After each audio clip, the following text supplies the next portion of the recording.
Hello, everyone. Welcome back to another episode of The Crossroads. I am your host, Rashida Green, and this is the show for and about environmental justice and those who fight the fight with skin as melanated as the days are long. Knowledge is power, and we are breaking down stereotypes with wine in our hands. Today, I'm joined by a friend to the room. This is her first time on the show. Please welcome Nikki Thompson.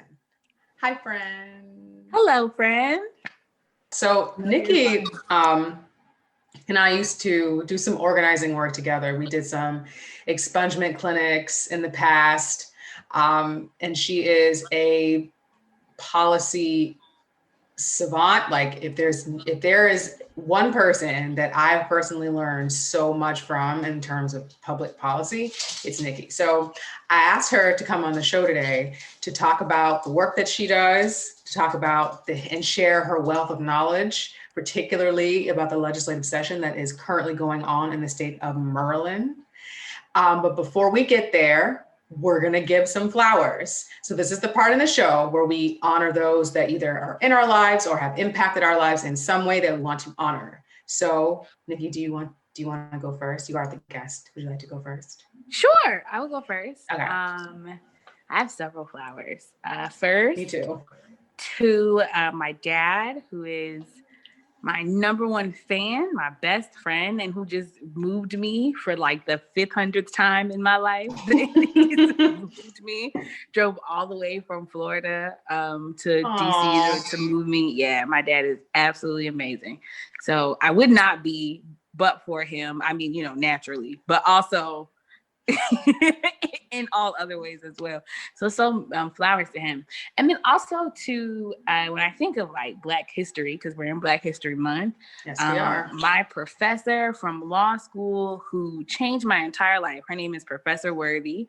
She was prior chief of staff to former mayor of DC, Sharon Pratt Kelly, served as like an undersecretary in the Carter administration. She literally exposed me to everything that I did not know that Black women were allowed to be during my time at Howard, and not just like professionally, but intellectually, being confident in being smart, and actually not even just being smart, but being smarter than everyone else, and owning that and being okay with that. Like she really personifies.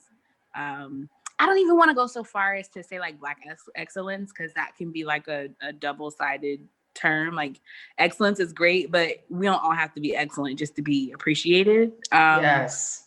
But she is just like, she's literally the most majestic person that I have ever come across. When I think of like what it might be like to be around like Felicia Rashard, that's like what I think of. Like she's and I want to give her flowers. I mean, she would come into class in like this like floor length, like mink.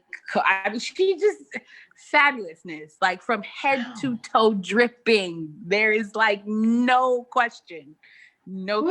She is the pinnacle of all things classy and fancy. And Professor Patricia Worthy at Howard University School of Law. I wanted to give her flowers. Yay. Anyone else? Not today. You're sure? Okay. I'm that is fine, because I have a list of people. Good. I'm going to actually start with someone that I forgot their name, and I then proceeded to forget to tag them in my post for that particular episode. So the person first and foremost is going to be Gary Chambers Jr. He's the young man who told that chick on the county or the city council to beat feet because she was shopping online during a council meeting. So I named him, but I named his action, but I forgot to name him. So I'm giving flowers first and foremost to Gary Chambers Jr. He is considering running for Congress in Louisiana. You can go to his website. You can go to his website and donate. And now is, that's just the time to do these kinds of things, so please, everybody, if you know that folks are running, if you know your friends or your colleagues are running, support them. Yes, retweeting stuff is free, but you gotta send money. You have to. You gotta give the monies, okay? You have to. All right, so that's first. Then I had some I want to give flowers to John Lewis. I just finished watching his documentary, Good Trouble. I'm giving John Lewis his flowers because, rest in peace to him. I did just watch his documentary. It was hard to watch a little bit, but it was good to see someone with that kind of just tenacity going after what they believed in. So if nothing else, I give him his flowers for that. Can you imagine the things he's seen like in his life? Hell no. Hell no. No. And to still have faith in humankind, like. And to not hate people. I would have had to go to a monastery where they come pick you up from the airport and just take you straight there. There is no way. The first time I got my head bashed in and I couldn't swing on anybody because I'm fearful for my life, because this is the 1960s. Yeah, I need to go to the monastery tonight. Yes. Please come get me, shave my head, and we can just go straight there. Because what are we even doing here? But I've always heard the exact opposite about him, that he was like the most loving, gentle, like fun-loving person, to still have a sense of humor. But that's how black people are. That's how that's your flowers, though. I'm sorry. That's okay. No, it's totally fine. It's appropriate for John Lewis. So I've got three people that I was doing some thinking about. Who are my people that I would say influenced me to not only get this podcast started, but who just influenced me overall. So I was three people specifically, all Black, of course. And I'm going to take time, not today, but just in the future, to like highlight why they're important. But I wanted to like set the stage a little bit. So it's three. So the first person is Cathy Hughes. I love Cathy Hughes. I love what she was able to do. And so she's definitely one of my idols for wanting to get started into doing something involving broadcasting. Second is Petey Green. And last, but certainly not least, is the internet personality, T.S. Madison. So those are the three people that over the course of the next few episodes, I'm going to take some time to spotlight. But I just wanted to give so we won't spend time just giving flowers for the entire episode. We got a lot of stuff to cover. So girl, let's just get straight to it. So you told us already. Don't be scared. No. Oh no. This is good because this is all in your sweet spot. We know that you went to Howard Law. What prompted you to want to pursue law in the first place? Like, tell us your origin story. You want to know the truth? Yes, girl. Come on. You got me drinking wine. Come on. Honestly, really and truly, please don't laugh. Maxine Shaw, attorney at law on Living Single. I loved her too. And it's so funny. I watch the show now. We are exactly alike. The flaws, I'm not as skinny. I wish. But outside of that, like personality-wise, so very similar. First time I ever watched anything ever on TV, saw brown skin, funny, smart, laser wit, going back and forth with a man. First time I ever saw anyone on TV that I wanted to be like. It never even occurred to me that in the show they tried to make it seem like she went to Howard for law school until years later, because Living Single is my favorite show. I never even really realized the connection that they were trying to make it seem like her and Khadijah had gone to Howard until like one episode I just happened to be watching after I graduated. I was an adult now. I watch it every day actually. And I saw that she had like on a Howard shirt and I was like, oh shit, like I went to Howard for law school. And in law school, very first day orientation, they asked us to write on a little piece of paper our why. And I wrote Maxine Shaw, and we were supposed to keep it like until graduation. Aww. And when I graduated and I saw that my symbol behind really wrote Maxine Shaw on the paper, I said, girl, really? But it's true. It's true. Growing up in the South, like Black women doing much other than maybe being in the education system was just not something that I really saw. I was discouraged even by people who wrote my letters of recommendation about going to law school, just because the thought was that it was highly competitive. There weren't a lot of jobs at the time. I went to law school, started in 2012. So it was at the time of kind of coming out of the Great Recession. Oh, yeah. And jobs were just bouncing back at the time. A lot of law firms had gone under. So people thought I was crazy, but it just felt like the right thing to do. And it turned out to be the best decision I've made in my adult life. Everything that I currently am right now is because I chose to go to Howard. Well, really, Howard chose me because they gave me a scholarship. So because Howard University School of Law chose me, like that really changed my entire life. And the impetus was really honestly things lining up. I was a journalism major, no journalism jobs, in 2012. I was a print journalism. So that was even worse because that was the age where the internet blogs, that was like the thing. I was in entertainment writing. And I was like, well, shoot, no jobs, may as well go to law school. I knew a couple people from undergrad who'd gone to Howard for law school. So I just kind of, took a shot and took the LSAT and all that. And I remember Howard telling me to come up to visit. And I came and visited, and there were 2 Black women who I still know to this day, who, when I walked on the campus and I saw them and I saw what they were, I saw Maxine Shaw, and I was like, I gotta be here.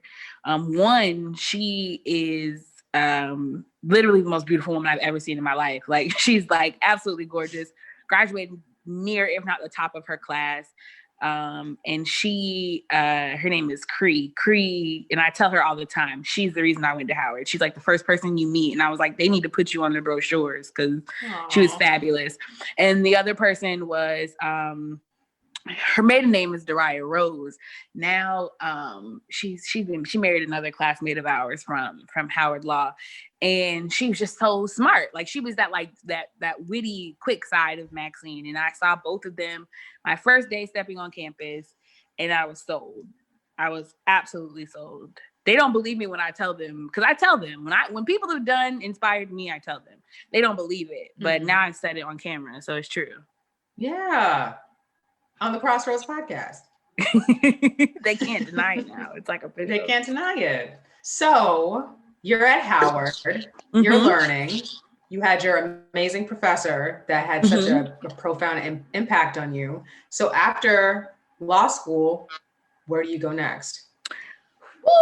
To be fully transparent, after law school was a really tough time. It was still hard to find a job. During law school, I had pivoted from entertainment law to policy, and getting a job not having worked on the Hill in policy is hard. But I also wasn't, I didn't have the connections either to get on the Hill. So my thought at graduating law school was like, I'll just work on the Hill. Fine. That's what I need to do. That's what I need to do. I'll do that. I'll get there.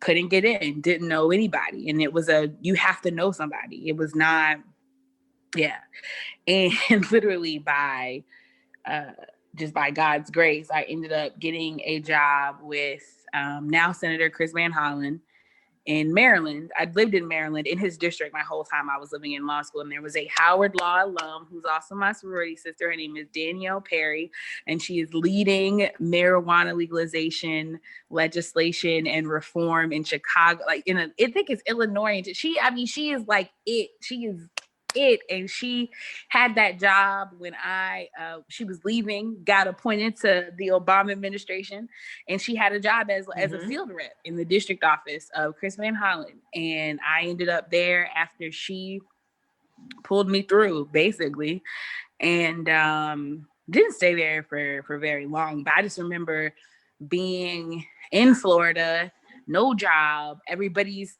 looking at you, what are you gonna do? You just spent all this time in law school. My dad was always super supportive, though. He never really bugged me. But so I took the first thing smoking, and it was that job as a field rep. And I'm still making decisions and making deals and have relationships now that is paid 4 or 5 times over from that time. Fast forwarding a little bit, because when I met you, by the time I met you, you were very much so involved with a specific organization doing work around working very closely with the legislative session, obviously working with folks, helping them, providing legal advice, things of that nature. And I want to know, what are you thinking? I know you've said that the barrier that you had for getting into the Hill was just not having the contacts. And taking another step, when you are seeing the folks that are coming in for needing support in the state of Maryland to get things expunged, what are some of the barriers that we have legislatively that are preventing people from either getting access to the information that they need, or just what are the main things that you see, or the commonalities that you see folks coming in trying to get things expunged from their records? Well, so I'll go through, there are barriers in the process and there's barriers in the legislation. And those don't necessarily correlate. So I'll start just like legislatively, practically wise. Number one issue is the unit rule. That's number one issue. I mean, you cannot get around it. And I think where it stood last year, if I'm not mistaken, I have not worked at the state level in a year and some change. So don't quote me. But the last time I had been touching base with that legislation to repeal the unit rule, it had passed, but it was vetoed by Larry Hogan. No surprises there. I think we're still in the space of it was vetoed and the veto needs to be overridden. I don't know where the status is, but I think that's where it sits. So you would have to check on that to be sure. But the whole point of the unit rule is that in the state of Maryland, when you're charged, not even the state of Maryland, anywhere, when you get charged in a unit, which is, we know it from the neighborhood as, stacking charges, or, they throw the book at you, they hit you with everything that they can give you. Whatever sticks. That's how we talk about it. So you get a unit of charges, even if you plea out, you probably plead like the smallest thing, right? But you cannot, even if that thing that you pled to is expungible, you can't get it expunged because it's part of this unit. And if the whole unit isn't expungible, then you can't get that one thing off. So that's not the best example, but it is an example of situations where, like, let's say somebody gets the book thrown at them, they plead for the smallest thing. That smallest thing is not expungible. And so, I mean, they're stuck. Like, they are stuck. And I mean, in the state of Maryland, it's a really kind of like a patchwork of what's expungible and what's not, what's eligible, what's not. So if you got something that is stuck in a unit, and let's say the whole unit is expungible, except for that one little piece, you're stuck. And I mean, that just, if we are not going to take the time to do like a comprehensive run through of what's expunged, if we're not going to take the time to do like real expungement and expunge felonies, expunge misdemeanor, like treat everything the same and really good, then the least we could do is a unit rule. Like, that's the very least. Agreed. And that's, I would say, legislative, like on that side. But process wise, I mean, even the fact that it's not automatic.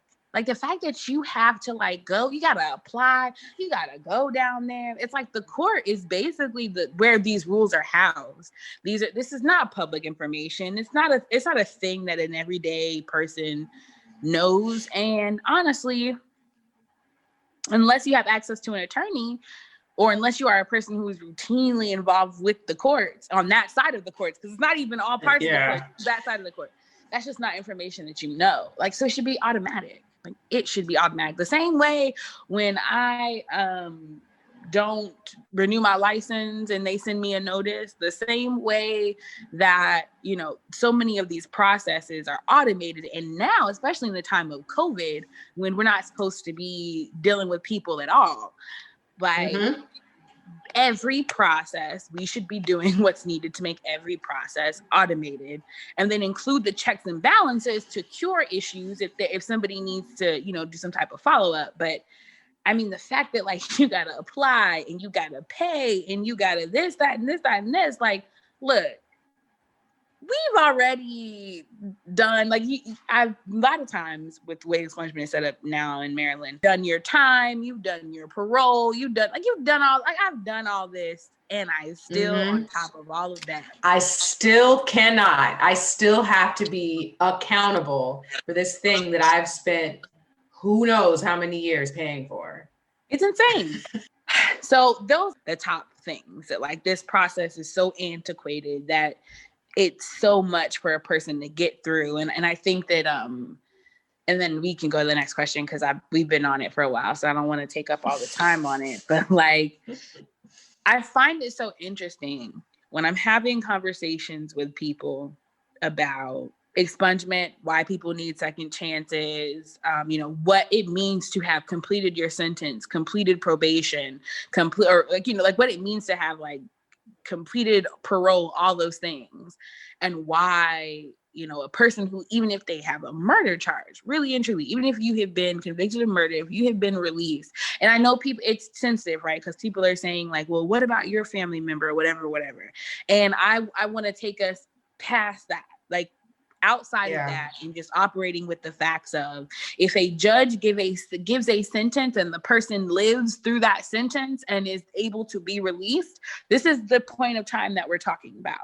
We're not talking about, I'm not talking about sentencing. That's a whole nother conversation. I'm just talking about a person has lived through and done the sentence that the judge gave to them and has been let out on probation or parole. Yeah. And there are additional conditions with that. And they've satisfied all those conditions. That person has all these levels of scrutiny that they have to go through. But we don't, because we just don't trust these people because they've messed up, right? Why we don't have that same smoke for like police officers? Why we going through all of this stuff to allow police officers the ability to like get away with shooting people, but we can't apply, like we can't, and we assume that the officer did all that they could and they, made their best decision based with what was put in front of them and the circumstances. Why don't we apply all those layers of context to these people who have done their time? Yeah. Where is that benefit of the doubt? I was reading there's this really excellent article, and it basically calls for a rite of passage when folks are released from incarceration, the same way we have rites of passage for, signifying becoming an adult, the way we have graduation, that there should be something to signify that this is the same thing. And shout out to Homeboy Industries, which is an amazing organization based in LA that not only rewards folks for their hard work, but like gives them the resources that they need, gives them employment, gives them access to, to therapy, to tattoo removal, all the different things that they need so they can. That's the things. That's the thing. It's crazy it's crazy what people who have had interactions with the criminal justice system. It's amazing what they are able to overcome and still be productive citizens. Like I'm telling you right now, I ain't got it. I don't know, girl. I don't have that much resilience. Like I don't. I'm being real. Like I don't. All right. I went to school because I can't make things. I'm not the best at cleaning. I'm not the best cook. So I mean, I had to figure out a way to make it. And my dad says you read. So, I started doing that. I read for a living. That's what I feel like lawyers are. We just read for a living. And to me, I mean, it was a hard road and it was definitely tough and it took a lot of academic prowess, but like I don't know if that would necessarily translate to the resiliency needed to navigate those systems. after you've already been beaten down by the system of incarceration. Yeah. You know, and the thing is that you bring up a really good point when you say, you know, that you like to read. And something my mom said to me is, you know, if you can read, then you're never lost. So I think that's like, and with that, I want to go into the legislative session that we are currently in. First, just rudimentary, why, from your perspective, is it important for people to be active or at least be aware of what the legislative session is and why it's important? Because these are the actual laws that impact your day-to-day life. I know it's very easy to get caught up in what's happening federally, especially now since the things that are happening federally are having such quick turnaround, right? Like we're talking about stimulus checks at the federal level, and now you're getting a check. Stimmy. So, right, you getting the stimmies, Timmy on the stimmy. You know, so it feels like federal is where it's at, right? But that's not true. Well, not completely true. Not completely What's happening at your state level, it's what determines your day-to-day life. Like if you are a person who likes to imbibe, the ability to do that in DC and now in Virginia, that's state. That's state. Shout out to the state of Virginia because what? Like, you know, if you are where they put the cameras, the speed cameras, that's state. Like how much it costs, that's state. Whether or not you get put in jail for missed child support payments, that's state. All of those things, like how we determine child support, how it gets calculated, that's state. I mean, whether or not your driver's license gets suspended for unpaid tickets, like that is state level. It's small stuff, right? But then it's also the big stuff of like how much money your kid's school is getting, whether they're getting how much money the HBCUs in your state are getting. Those things that you interact with on your day-to-day life, those things that when you look at the news and you're like, you know, maybe you're like, Betsy DeVos isn't doing good by HBCUs. Okay, you don't like that, but the things the interactions that you're thinking about when you're thinking about HBCUs, those are coming from state level decisions. It's not necessarily always, you know, the federal level. And so it's so important because it impacts you in that way, but it's also where you have the most direct impact. People don't realize like you can run up on your state level elected city level officials at the grocery store. Yes, like you can see them at the gas station. You can have their cell phone numbers and you can call and email and literally direct the future of your entire state or city. People don't really grasp that at times. Let me tell you who knows. Who? The Caucasians. They know. Yes, they do. Like, let me tell you. I don't even need to tell you nothing. You already know. They know. They don't even like call. Like the thing is like the things and I learned this working in Van Hollen's office. Actually, the things that you can ask even your congressional representative for at the district level. Black people, brown people, call them for anything. You do it because I do it every week. I don't care if you feel like there needs to be a certain brand of hot sauce in your grocery store and it's not there. Call them because they have been called for crazier. Yes, they have found a solution for crazier. So hey, that is like one of my biggest things that I hope that people get out of this is like your state. That's where you can make change, really and truly. So entering into this legislative session was obviously different, right? It's not in person. You know, I think the session last year was half partially in person and the other half, obviously, I think it was remote. And this time it's going to be completely remote. So what are some of like the big themes? So like in session, I mean, the biggest thing, education, like that's it. That's all anybody's really caring about. Kerwin was vetoed by the governor, so that's huge. got to override the veto and got to figure out how to pay for it, making sure that the Maryland schools finally get on par. Outside of that, certain jurisdictions have been underfunded for decades. And we gotta change the formulas. That has to happen in order to make sure that our schools are funded equitably. And Kerwin is gonna do that. Also, you got HBCU funding. Also, same problems. HBCUs disproportionately funded. The court said so. It's true. The racism is real. It is what it is. It is real. It's real. So HBCU funding.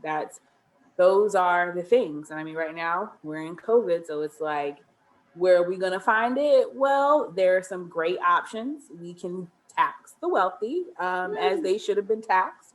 We can tax corporations as they should have been taxed, instead of going into, emergency funds or passing some other kind of tax that's going to ultimately fall on working people. I think that those options are short-sighted. If you're talking about doing taxes on people, we need to do some long-term funding tax restructuring, like to make sure that we're funding the things that we say are our priorities. So that, to me, I think is the number one theme. But it's not number two, because it's just as important. Police reform, criminal justice. That's it. And shout out to, can I just do a shout out? Can I just give some flowers? Yes, go on. I just want to shout out Yannette Emanuel at ACLU, who is doing it. Yeah, she is. She makes me so proud.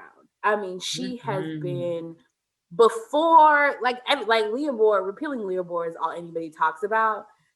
As if that was always the hot thing. Like, we were there. Folks who don't know, what is, that's the Law Enforcement Officers Bill of Rights. Basically repealing, yes. So, but Ra, you and I know that wasn't always hot. No, it was not. That was not. Like, Yannette, young, phenomenal Black woman, so passionate, took that ball and ran it. My good sis ran it. Yeah, she did. By herself. Yeah, she did. By herself. Great coalition. Great coalition of people who are supportive, and she community first always. The families of these families who have been struck by tragedy because of the lawlessness of those who are supposed to protect us. Like, she is always keeping them first and foremost. They are a part of every part of this process. Man, Yannette is just killing it. And everything that anybody is talking about in relationship to this legislation, there were people who worked on it before her, and they did great work. And I want to give them their flowers as well. When we're talking about who has taken this thing and put it on her back and ran it up to the speaker's office, for even the speaker now to be saying that this is Yannette Emanuel. I mean, it was not. I mean, when we are sitting here saying that this was not a big deal, like, what people have to understand is a few years ago, this was not even on the table of discussion to do. And we knew it needed to be done. And so, like, this is not no little shit. Just to be very clear. And she, I mean, is running it like professional isn't even the right word, because it doesn't even accurately describe how well she is just leading this fight, and how much you can trust her as just like a community wanting to have an advocate that they can trust, that is always thinking of them. I just really want to give her flowers on that, and really hoping that we see some real police reform this go around. It has been the little fake talk that people have run on but never done anything about. And there have been a couple of votes in Annapolis that really showed me where people lied. SB 122, how I feel about that was mandatory minimums in Maryland. That was a bill. Before that, it was cash bail. Where you sat on the side of cash bail. Where you sit on the side of this is all that matters. Yes. This term and next. Yeah. And like, what do you have any experience or any knowledge of any environmental bills that are on the table that we need to be aware of, or that you personally are aware of or tracking? So I don't know if specifically any environmental bills that are going through. I don't know of any major ones. I know the last major conversation that they were having environmentally was about the bag ban. That was like the last time there was a huge issue or in Annapolis, but issues that I think issues that are happening at the city level, at Baltimore City level, that are really important. Come on. We just there was just a resolution introduced to have some conversations about inland flooding.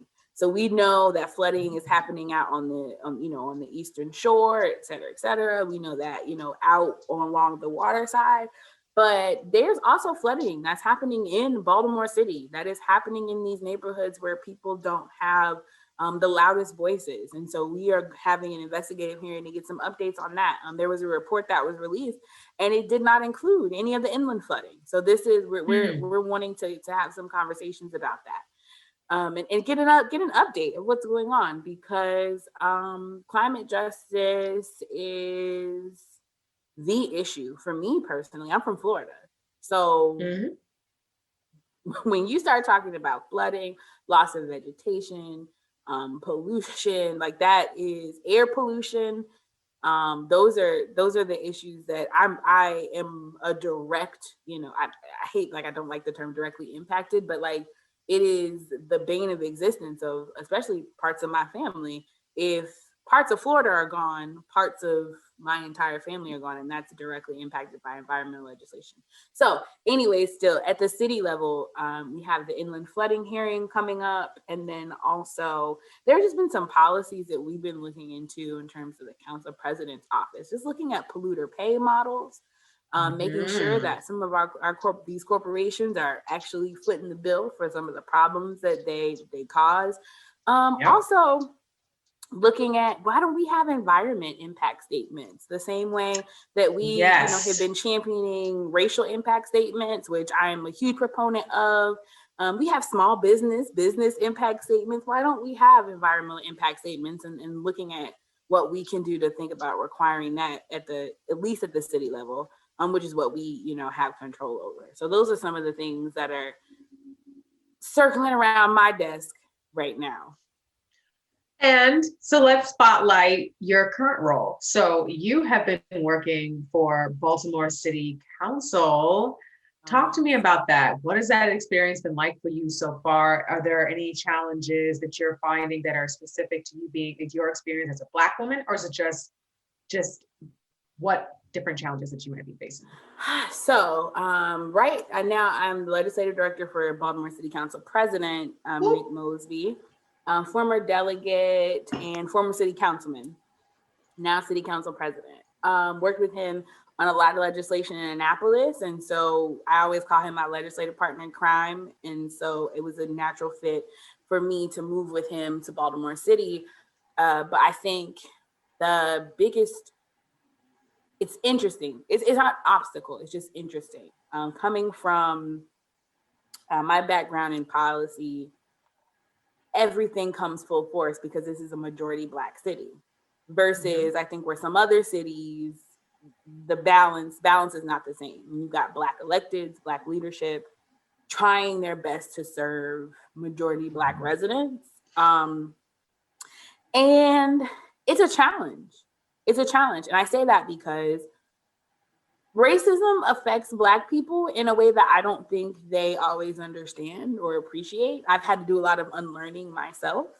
And in that unlearning, you realize how policy decisions, policy stances that you may have held were upholding racist institutions, upholding oppressive institutions. And I mean, Baltimore City, even though it's a majority Black city, it is the birthplace of a lot of the most historic racial discriminating policies, redlining that began in Baltimore City, that they are the blueprint. And so it's it's a lot. It's a lot to consider at all times. You're dismantling systems while also trying to reinforce belief in systems from communities that are healthily skeptical, healthy criticism.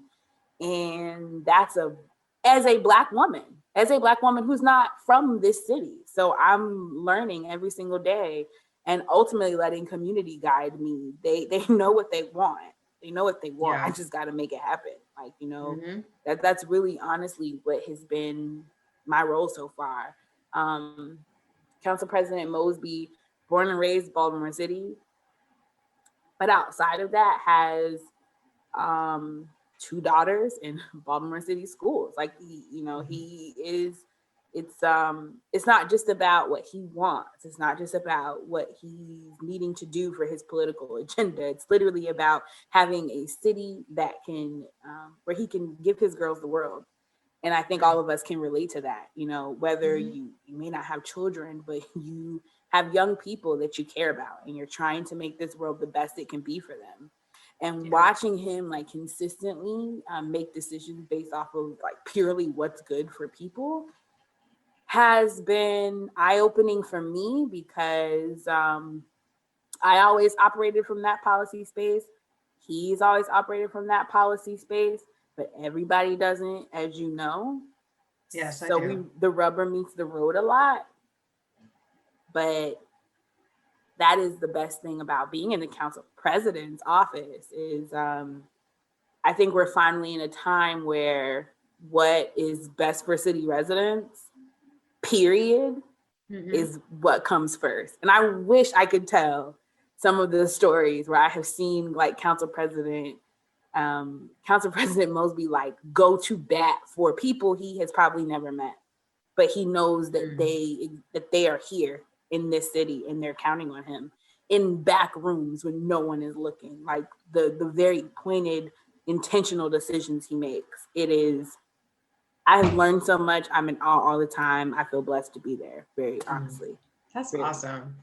So let's talk about the council, like the council meetings and organization, because I'm wondering if some of the same issues that we're seeing as at the state level are also happening in Baltimore City in regards to awareness of what the city is trying to do from a legislative perspective. And and I want to know what your perception and opinion is of what those barriers are. Like in my personal experience, being in LA, going to an actual city council meeting and seeing the demographic and then wondering, this is something that's operating in the middle of the day, in the heart of downtown. Who really has time to be in this room? Who has time to be in this space? So I'm just wondering from your perspective, from Baltimore City, if you're seeing some of those same challenges. So I would definitely say prior to COVID, yes. Now that we are in the space of COVID where everything has to be virtual just to meet the basic requirements to run council, we're now able to make decisions that are influenced by the needs of like working families in a way that we haven't been before. So now, like, we have a hearing coming up on February 10th to discuss the rollout of the city's payroll management system. Quite frankly, just people have not been getting paid. People in the city, because the payroll management system had not been getting paid, and city council president, city council in general, we need some answers. We want some answers. What is the result? Now we are in this space, right? And much appreciation to the mayor for jumping out in front of it, realizing it was a problem, and wanting to get some answers as well, and promising and committing to get it fixed. Okay, but it's the city council's job to really make sure that happens and to follow through and get some information on what the resolve looks like. Like you fixed it, how? And how do we make sure that this doesn't happen again? So that's on the 10th. Now we have the ability to broadcast it. Like it's always been broadcasted on Charm TV, but now we can make it at 5 when we know people are off or at home, and you don't need to come down to City Hall to provide your testimony or to even watch. You can just sit right at home and watch on TV. or email your testimony. You don't have to go and hand deliver a printed copy anymore. And some of those things are happening in Annapolis. Everything's virtual. They're streaming, which is something that we've been crying and begging for forever, like forever, just as advocates. However, the downside is people are really operating in a space of this being temporary. So they're not putting the investment into some of the long-term programming retooling that needs to happen to keep this in place. And I would say at the city level, this is embedded in how we do things now. Like, this is just how things are going to be. And we're reworking our engagement strategy. So making sure people know these hearings are on this day, these hearings are on this day, these hearings are on this time. And instead of the usual approach of just interacting with people and telling them. So that's something that we're working on at the council level. But I also think at like the state level, you know, I'm hearing things of like testimony. If a hearing gets changed, you know, testimony gets deleted. And you got to resubmit for the rescheduled hearing, like things like that, kind of lead me to think that the decisions might be made with this being temporary in mind, right? And that, no, we have got to be making sure that we're doing everything we can to keep this access for people. I agree, because I, you know, as I said, like that's definitely something that I noticed is that there's only, you know, there's limited access to the ability to participate in the session or in council meetings because of the scheduling, and that they are held at times where folks are not able to participate, you know, for one reason or another.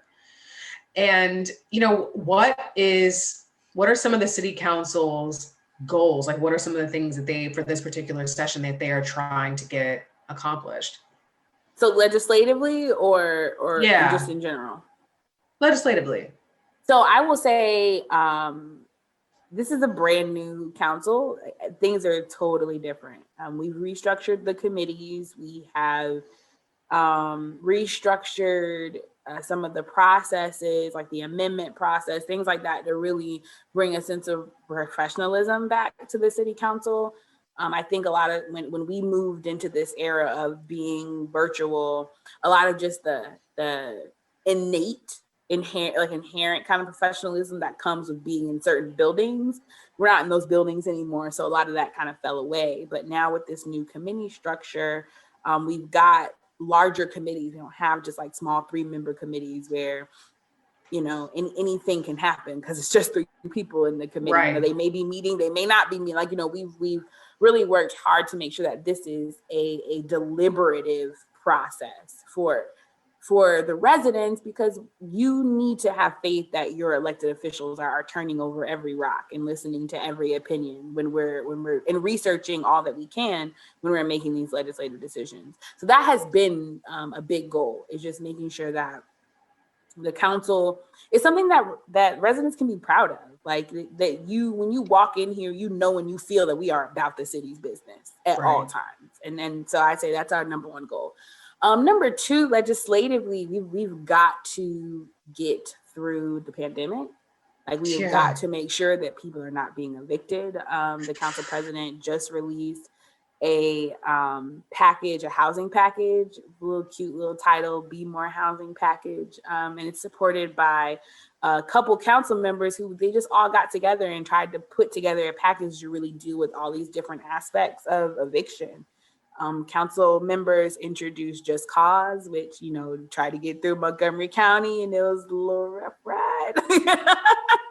So Councilman Glover introduced Just Cause in Baltimore City, and I'm really proud of that legislation. Also, Vice President Middleton introduced legislation to allow for alternatives in paying security deposits. So you can pay it in installments. You can get a surety. I know, right? Nice. I know, right? Nice. Right. And then Councilman Stokes introduced legislation that would not allow for rent to collect late fees until after the 10th day. And then also to allow for people who get benefits to align their due date, have some flexibility with their due date. So if you can get your, benefits on the 9th, your due date can be on the 9th. So you're not always getting the late fees, which is a reason that people can get evicted, is if you have late fees, just based off of some of the definitions of rent in some of these different jurisdictions and at the state level. So, I mean, I really just applaud them. For the city has limited jurisdiction on what it can do with eviction because it's mostly a state level thing. But as you've seen, people, we're waiting. So I just applaud them for just kind of like taking the bull by the reins and doing what needed to be done there. And so getting through the pandemic, making sure that we are being equitable in our policies, making sure that we're considering unintended consequences and that we're being fiscally responsible. And we are now at a time where we need to be making long-term fiscal decisions, in-depth fiscal decisions. This is going to be the first time ever that the Baltimore City Council is going to be able to actually move money. We're going to be able to participate in the budget. Yeah, so this is like cut money, move money, reallocate. But it's deeper than just cutting money and moving it somewhere else. It is about making like fiscal decisions that have positive impacts 10 years down the road, 15 years down the road. So if that means that we need to restructure priorities, then that just may be what that means. But we have got to have the tools, like the staff that we need to really tackle some of these issues. And if we're going to be fiscally responsible, if we're going to be equitably responsible, we've got to make sure that we've got everything in place to do that soundly. And so that's the other side of our goals is to make sure that we are doing what needs to be done. Like I said, being about the city's business. That's the best way I can say it. That's not an approved statement by the council president. That's a Nikki statement. But every single day, I just wake up trying to be about Baltimore City's business. That's it. I'm trying to make some shake for the city every single day. That's it. And, and I think we have more than come to the crossroads because, personally, I've covered the city of Baltimore before on the show, talking about the incinerator that everybody can see as they're driving up 95 and some of the health impacts. But also we're using this particular legislative session and we're using the city council as an example of how folks can more adequately participate in what's going on in their city or in their state from a legislative perspective, and why that's important, coming from someone who isn't even from the city, but cares enough about it to make sure that... We need to talk about the incinerator. Let me get some time with you to really figure out. Council President Mosby at the state level had some legislation to deal with the incinerator. So let's talk about what we can do. Oh yeah, because absolutely. It's a problem. Yes, girl. If you don't whip that pineapple, it's a damn problem. And I've talked about it on the show. I did a very deep dive into the history of it, and not just that particular one, but the other one. I'm blanking on the name right now because all that wine has kicked in. But this is not, that unfortunately is not the only site of pollution, and it is located firmly in a Black community, in a Black, working class community. And these are the things that when you are upset, folk who are listening, these are the places that you need to, this is why it's important to participate locally and understand what's going on from a legislative perspective, because this is where we need you. All that young man did, Gary Chambers, was disrupt. And now he has found a voice and a space for himself and wants to run for public office. And that's not everybody has to do that. That's not everybody's calling. But just to let you know, anyone can be called. That's all I'm saying. And you can contribute in any way. I think sometimes people think they have to be like a super, community involved person or a policy wonk. And no, your life experience, what you deal with, is valuable and it is important to share. And if you have something that you have to say about a particular issue, I don't care if you have a better idea about how we should collect trash. Tell me. Please tell your electeds. Everything that you have to offer, your story in every capacity is vitally important to how we shape policy, because it's about serving you. And if I don't know your story, I can't serve you. Right. So tell me your story. And then just another question, kind of bringing this all back together again. In Oakland, Urban Habitat has a program where it teaches folks how to be involved in public space, meaning how to be it's called BCLI, and it basically teaches folks how to be participants on boards and committees. And, do you think that we could use something like that kind of model? I know, girl, it's an obvious question. I mean, of course. I feel like we have, I'm a member of Maryland's chapter of New Leaders Council. And I feel like that is something that is kind of like a grooming ground for some of these like professional entities, like boards, commissions, things like that. But I think there's also, I have a couple of friends who are a part of like a group that's specifically centered towards like Black people. And I cannot remember the name. It is like totally escaping me. But even still, 1 is not enough. 2 is not enough. Everybody needs access. And the more people who are willing to give their talents by participating in any type of, of course we need it. Of course, we need 5. We do. And then I want to go back really, really quickly, super briefly to the legislative session, Maryland's legislative session, because there is a bill on the floor to legalize marijuana. Yeah, I hope she'll ask me about Jazz Bill. I was like, man, I hope she'll ask me about Jazz Bill. Because I am not super versed on that bill. I do know it exists though. Yes, I do know. It does. Yeah. Not it do and did. It do and did.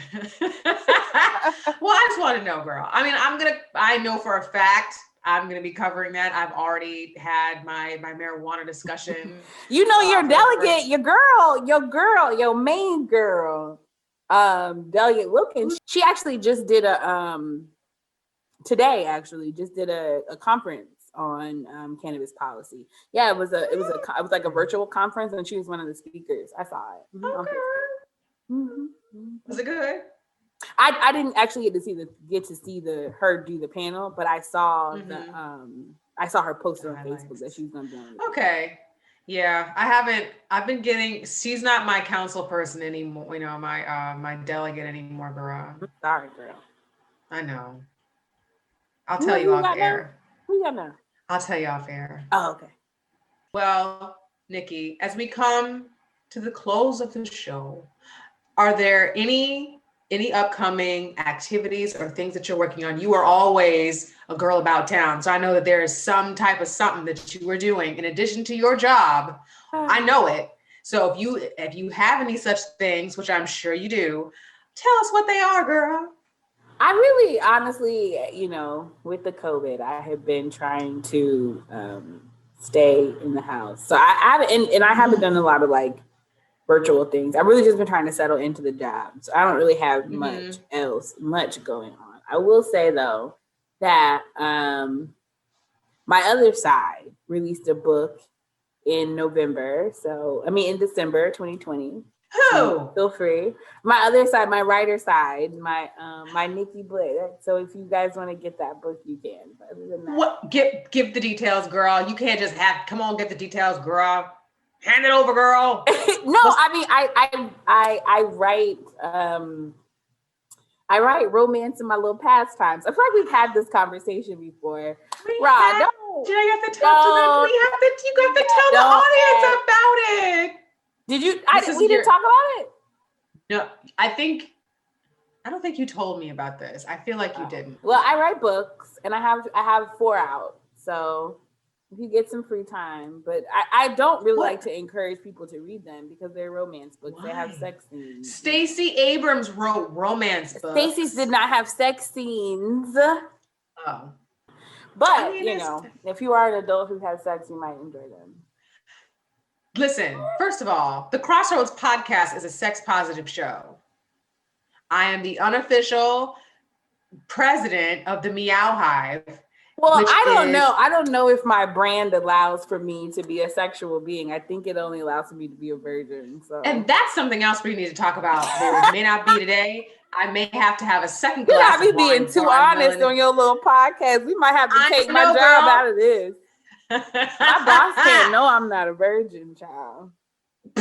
Girl, I'm sure he figures that you're not, you take your sackcloth off. You know what I'm talking about? Like, I'm sure girl, that man ain't stupid. You don't think I'm a virgin? Oh my God. I just hit my microphone with my head, Brad. Oh no. It's fine. No. I know.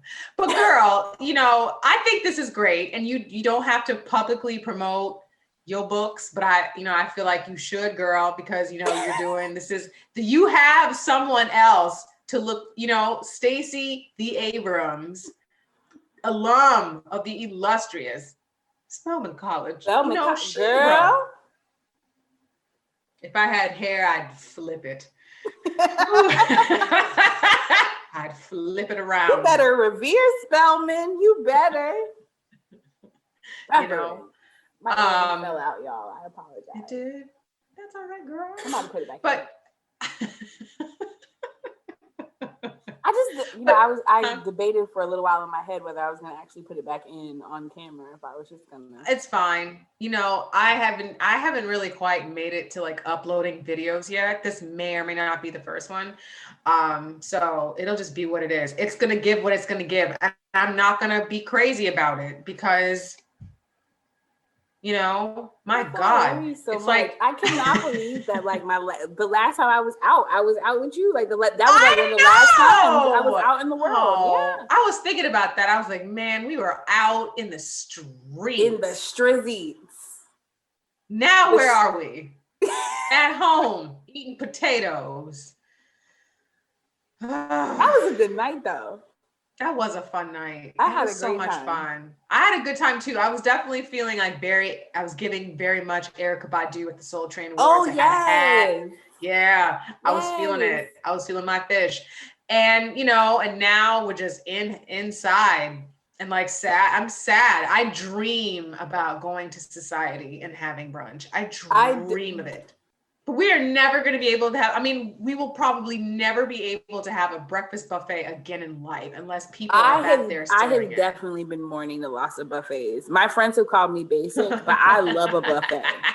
Like, can I just like have a full disclosure moment with you for real? Like, yes, I love Golden Corral. Like, I love Golden Corral. I do. And like, I had to have an internal pour out some liquor because I know it's not coming back. It's not. I've been talking to my friends about some of the things that we're going to have to like really get over and like be prepared for the children, like the children to judge us for. First and foremost on the list is buffets, and then followed by trying on clothes at the mall. They're going to read us. They're going to read us. They're going to be like, you filthy creatures. In the store? Wait, did you try on underwear? I can hear it now. You tried on a bathing suit wearing your own. Didn't somebody's crotch be on? Wasn't someone's crotch on it before yours? That's not how my children are going to talk. I'm like, listen, you shut up or I'm going to disown right. you. Stop judging me. I'm disowning you. It was you. Like, I can't believe it. Yeah, we're like, it was a different time. We also used to record songs off the radio. It's just gonna give all that. Like, it's gonna give all that. And I've been preparing myself for like no more buffets, to include the bomb ass breakfast buffet at the Society Lounge. Oh my God. Rest in peace. You can do them at your house, but that's it. Do what at my house? We could do brunch at, like my little spot is cute. I got a new little spot. I'm thinking about having like a couple people over for a brunch or two. That would be cute. Once I get my dining room table, I will. Yeah, I bought like a little. It's not a real thing, but it's like a thing. It's not like a real thing. It's a fire.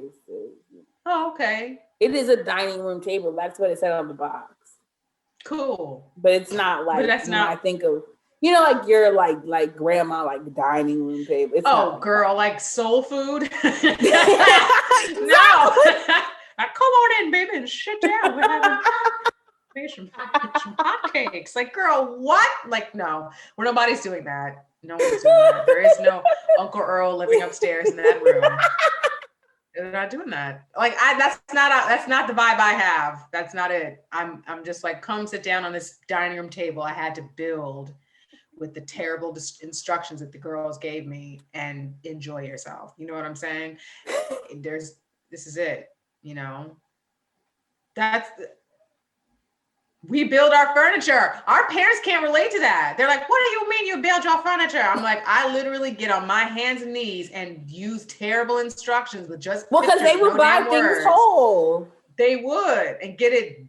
I don't know what they did. Probably put it in the back of their uncle's truck and brought it back to their house. Mm-hmm. We don't have that shit. Or they made it themselves. They made it themselves inside the house already. Yep. So it was put together, but they didn't buy something and then have to put it together still. It's unheard of. My mother thinks it's the craziest shit that I build my own furniture. She's like, that's ridiculous. She's like, why? She's like, why didn't you just there was apparently, you could pay extra if you want them to build it or whatever. And I opted not. I was like, no, I'm not doing that. I can build this damn thing myself because I can. That's one of my weird talents, podcasting and building my own furniture. So how do we get here? Oh, girl, this wine didn't kick in. Because we're up. It was just one glass. I'm such a lightweight now. Yeah. I built up a tolerance at the start of the pandemic where I was just like drinking, drink, like a hamster, just sucking that. Yeah. And then girl, and then I stopped. It was, because it was embarrassing. I would literally go load up goddamn bag sounded like maracas just shaking full of bottles. It was real bad. So I had to chill a little bit, So now I'm all weak and loose because I can only take one.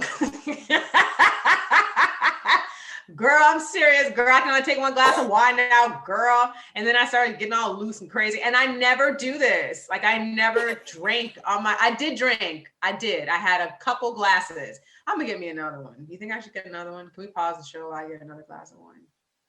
You want to pause real quick? And we'll get some wine. My other earring fell out, girl. My bad.